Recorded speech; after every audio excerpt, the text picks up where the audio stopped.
السلام علیکم ناظرین، میں ہوں رانا سفیان اور آپ دیکھ رہے ہیں Sun T V S D. ناظرین، آپ نے ہمارے چینل پر بہت سی ویڈیوز دیکھی ہوگی، کچھ ان میں سے انفارمیٹیو ہیں اور کچھ انٹرٹیننگ ہیں اور کچھ موٹیویٹیو ہیں، لیکن آج کی جو ہماری ویڈیو ہے وہ انفارمیٹیو اور موٹیویٹیو دونوں ہوں گی، کیونکہ آج کی ہم اس ویڈیو میں شیئر کرنے جا رہے ہیں آپ کے ساتھ آن لائن کام، کیونکہ کووڈ-19 سے پہلے آن لائن کام کو کوئی بھی نہیں جانتا تھا، لیکن جیسے ہی کووڈ آیا لوگوں نے گھروں کے اندر بیٹھ کر، لاک ڈاؤن تھا تو انہوں نے اپنے کام کرنے کا سوچا کہ گھر میں بیٹھ کر ہی پیسہ کمایا جائے،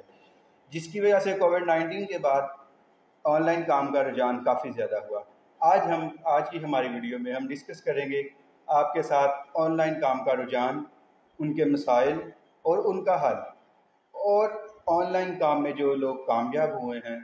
ان کی ڈیٹیل ہم آپ کے ساتھ ڈسکس کریں گے، اور کووڈ سے پہلے کتنے لوگ آن لائن کام کر رہے تھے وہ ڈسکس کریں گے، اور کووڈ کے بعد کتنے لوگ کام کرنے لگے ہیں وہ ہم آپ کے ساتھ ڈسکس کریں گے۔ ہمارے ساتھ رہیے گا، ویڈیو کو اینڈ تک دیکھیے گا اور Sun T V S D کو ضرور سبسکرائب کیجیے گا۔ ناظرین، چلتے ہیں ہماری ویڈیو کی طرف۔ سب سے پہلے آپ کو بتاتے چلے کہ آن لائن کام ہوتا کیا ہے۔ کوئی بھی ایسا کام جو آپ گھر پر بیٹھ کر سکیں، جس کے ساتھ آپ کو ایک وائی فائی کی ضرورت پڑے، مطلب آپ لائن کے ساتھ کنیکٹ رہیں، اسے آن لائن کام کہتے ہیں۔ آن لائن کام کا جب بھی ہم نام لیتے ہیں تو ہمارے ذہن میں کچھ شاپنگ آ جاتی ہے، اور اس کے علاوہ ہمارے ذہن میں کچھ نہیں آتا، لیکن حقیقت میں آن لائن کام میں blogging, YouTube, Google, website making, Fiverr, freelancing, یہ سارے کام آن لائن میں آتے ہیں۔ اب ہم جاتے ہیں اپنے ویڈیو کے دوسرے ٹاپک کی طرف۔ دوسرا ٹاپک یہ ہے کہ آن لائن کام کی اقسام کون کون سی ہیں۔ آن لائن کام کی مختلف اقسام ہیں، جیسے آپ ریموٹ جاب کر سکتے ہیں، فری لانسنگ، ای کامرس، یہ آن لائن کام ہے۔ یہ وہ کام ہے جو اس ٹائم ٹرینڈنگ میں چل رہے ہیں۔ آپ ان میں سے کوئی ایک کام کر کے بھی اپنا فیوچر سیکیور کر سکتے ہیں، پاکستان میں رہ کر ڈالر کما سکتے ہیں۔ اس کے بعد ہم آگے چلتے ہیں کہ آن لائن کام کے لیے ٹاپ ویب سائٹ کون سی ہیں، مطلب جو پاکستان میں رہ کر بھی ہم کام کریں تو ہمیں اچھا خاصا پروفٹ جنریٹ کر کے دیں۔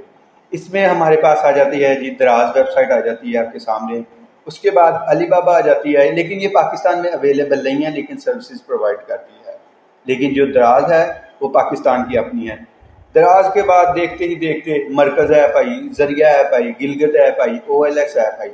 کافی زیادہ ایپس آئی جنہوں نے آپ کو آن لائن کام دیا، لیکن اگر ہم دیکھیں تو کووڈ سے پہلے ان کا کوئی نام و نشان نہیں تھا۔ صرف دو ایپس تھی کووڈ سے پہلے، دراز ایپ اور او ایل ایکس۔ جیسے ہی کووڈ آیا تو لوگوں نے اپنے گھروں میں رہ کر کام کرنا شروع کیا، جیسے جیسے تعداد بڑھتی گئی ذرائع بھی بڑھتے گئے۔ اب ہم دیکھتے ہیں کہ کووڈ سے پہلے جو آن لائن کام تھا وہ کتنے لوگ کر رہے تھے۔ گوگل کے اعداد و شمار کے مطابق مشکل سے 1 لاکھ لوگ آن لائن کام کر رہے تھے، لیکن اب اس کا رجحان بڑھا ہے۔ ہم یہ نہیں کہہ سکتے کہ بہت لوگ آن لائن کام کرنے لگے ہیں، صرف 2% لوگ، پاکستان کے 2% لوگ جو ہیں وہ اس ٹائم آن لائن کام کر رہے ہیں، یعنی کہ 1 ملین لوگ، 10 لاکھ لوگ ہو گئے ہیں صرف ان 3-3.5 سالوں میں۔ آپ اس سے بخوبی اندازہ لگا سکتے ہیں کہ آن لائن کام ہمارے لیے کتنا فائدہ مند ثابت ہو سکتا ہے، ہمارے فیوچر کو کتنا سیکیور کر سکتا ہے۔ اس کے بعد ہم جاتے ہیں ان کے مسائل کی طرف کہ آن لائن کام ہم کرتے ہیں، ہمیں مسائل کون کون سے فیس ہوتے ہیں۔ ان میں سب سے پہلا جو ہمارا مسئلہ ہے جی آن لائن،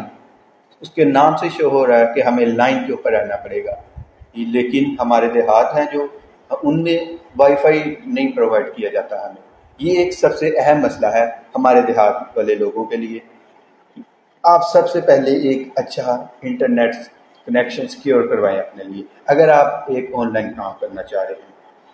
فار ایگزامپل، اگر آپ کے پاس اچھا انٹرنیٹ کنیکشن نہیں ہے، آپ کسی کلائنٹ کے ساتھ ڈیل کر رہے ہیں اور وہ آپ کے ساتھ چیٹ کر رہا ہے، لیکن جیسے ہی آپ کی بات قریب پہنچنے لگتی ہے یا آپ کے ساتھ چیٹ شروع ہوتی ہے تو فار ایگزامپل آپ کا نیٹ کنیکشن نہیں ہے، آپ تھوڑی دیر کے لیے آف لائن ہو جاتے ہیں، تو وہ کلائنٹ کے اوپر جو امپیکٹ پڑے گا آپ کی اس حرکت کا، وہ 70% آپ سے ڈس اپوائنٹ ہو جائے گا اسی ٹائم پہ۔ دوسرا جو ہمارا مسئلہ ہے وہ ہے کہ ہم رسک نہیں لیتے۔ رسک یہ ہے کہ ہم اپنے ناکام ہونے والے لوگوں کو نہیں دیکھتے،